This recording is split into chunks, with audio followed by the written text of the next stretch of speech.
pay for what you need. Liberty, liberty, liberty, liberty. Mike? I'm terrified of used car shopping and I cannot afford to overpay. Buddy, I'm always here to help. Well, show me, Carfax.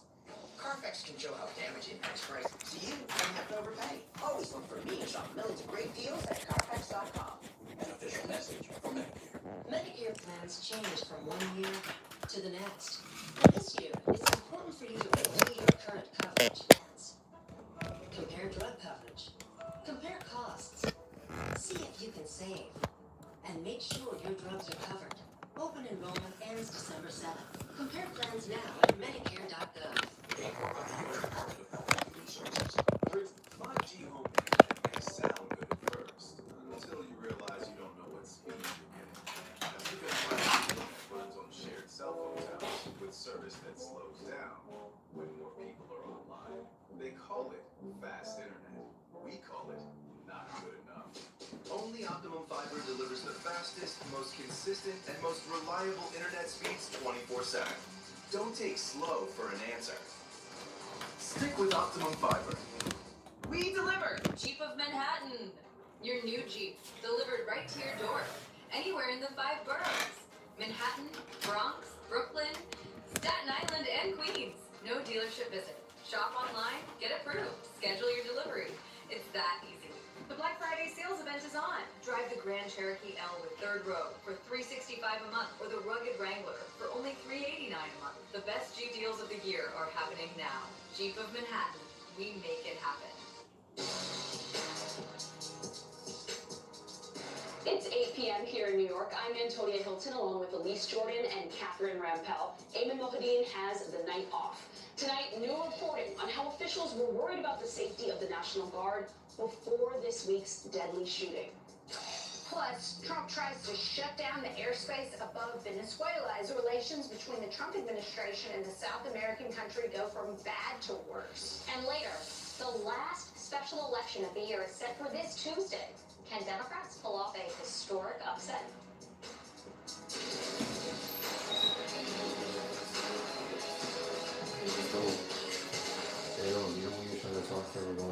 Welcome back to the weekend prime time. We're going to begin this hour with the latest on the tragic shooting of 2 National Guard troops in Washington, D.C. this week. President Trump has already vowed to send 500 more National Guard troops to Washington. The proposed surge will bring the number of troops there to around 2,700 people. Meanwhile, this week's shooting is raising questions about the safety of National Guard troops deployed across the nation. And in August,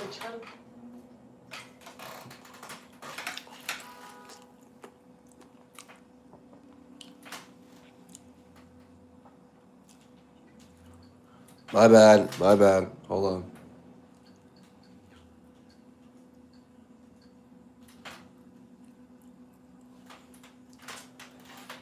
General, it's good to see you again. This memo that we're talking about was distributed before the shooting in D.C. But I imagine right now the family members of many of these troops are worried and would love for some of them to come home soon. In your view, is now the right time to expand deployment? Is that what's necessary to keep people safe in D.C. right now? No, absolutely not, Antonio. And in fact, I'll say a couple things about what the New York Times article says, but there's a lot of contrarian views that whether or not these National Guardsmen should be reinforcing local law enforcement. What I suggest the Times was reporting on is something that's in any given military order. It's called a threat assessment. It talks about all the things that could possibly happen. Some of the most dangerous, some of the most likely, and that's how I read the article. These are all considered force protection measures for the forces that are going into an environment. The thing that concerns me the most in reading other parts of the article was the conversation about presence patrols and the conversation between those who would perform this mission in Los Angeles telling others what they should expect. When you're talking about presence patrols, and interestingly enough, I tweeted or X'd about that a few months ago when these things first started occurring, saying that when I was in combat in Iraq, we banned the term presence patrol. We wanted to have something specific. There you have the tweet up there. But it specifically should be given, troops should... Look, man. These freaking Democrats, dude. These Democrats are gonna ruin us. I tell you. I tell you. I tell you. Pretty much what's happening. Somebody just got shot in D.C., right? One of the freaking soldiers just got shot, right? Now, this fool is gonna sit up here and say, don't put more troops in D.C. How is that gonna make us safer? What, take the troops out? Take the troops out of D.C., right? That's gonna make us safer. Like, what exactly are these people thinking, bro? These freaking Democrats, dude. The task and perfect. It isn't just hanging around a street corner. Now, when you talk about what happened to Specialist Beckstrom and Sergeant Wolf a few days ago, nothing in their mission suggested they would die on a street corner. What was considered performing this thing called presence patrol. It's designed to deter crime and to show that there are active people watching any kind of criminal activity. But they were never intended to resemble combat. So when you're talking about these two soldiers, one of which, Specialist Beckstrom, was a military policewoman, I'm sure she has some training in what to look for in her environment, but in giving this mission to National Guard. Hey, man. Stop beating around the bush. You don't want the troops to be there when they need to be there. Ask people in D.C. D.C. is safer now. D.C. is way safer now. You don't want the troops to be there when they need to be there. D.C. is much safer now. It is. It's just much safer.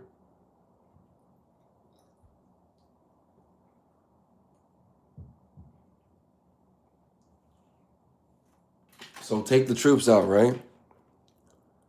And then what happens? To National Guard, they are not allowed by law to police. They can't arrest people. They can't detain people. They're just there for presence, which in my view is very dangerous. General, so from a tactical standpoint, what does it mean, the posture that we're putting these National Guardsmen and women in to be standing around in D.C. on these presence patrols of sorts? Do you see this attack as, in Iraq and Afghanistan, a green on blue attack of sorts, where they were specifically attacked because they are part of the National Guard? Well, it's interesting you should mention that, Elise. I just finished writing an article that will appear in the Bulwark probably tomorrow or Monday about exactly that. And I experienced both a blue on blue and a green on blue fratricide incident within my command in Iraq. And both of those are devastating to the units involved because it really breaks down the trust. Is our friendly partner going to do something? Is it a fratricide where one of our fellow soldiers commits this action? Well, in this case, it was a former partner from Afghanistan, someone who had worked with American forces, arbitrarily just going on a street corner and attacking two soldiers. So we're not sure what his motivations are, and I can't certainly determine what those are, but it certainly feels much more than, say, maybe a murderer or a criminal roaming the streets of Washington, D.C. This was a targeted attack. So it bears some resemblance. So we were just under attack, right? Why wouldn't we put more troops in there? Why wouldn't we put more troops in there? It was an attack, right? Why wouldn't we put more troops in there? Bears some resemblance to those kinds of fratricide incidents that you were just talking about. And a unit like the West Virginia National Guard is going to take this much more solemnly than just an accident or an attack by a criminal. This was something different. This was a targeted attack. General, there's been a lot of support for Beckstrom. So it's in a targeted attack, right? If it's in a targeted attack, why would we take more troops out? We should put more troops in. This doesn't make any sense. As a military veteran yourself, I'm wondering if you could speak a little bit to the reaction within a unit. Yeah, they're going to contribute to this, but there's also the military family hurt by this entire. Oh, come on. There's going to be questions, and there's going to be the comments that we're talking about right now. Is this mission a good mission? Should we even be here? Why the heck did they call us up when all we're doing is standing around in the streets of Washington? You know, those are the kind of questions other troops in the unit are going to be asking themselves now more than they did before. But the other thing that's going to happen, and I haven't heard anyone mention this, the thing about Specialist Beckstrom is she volunteered to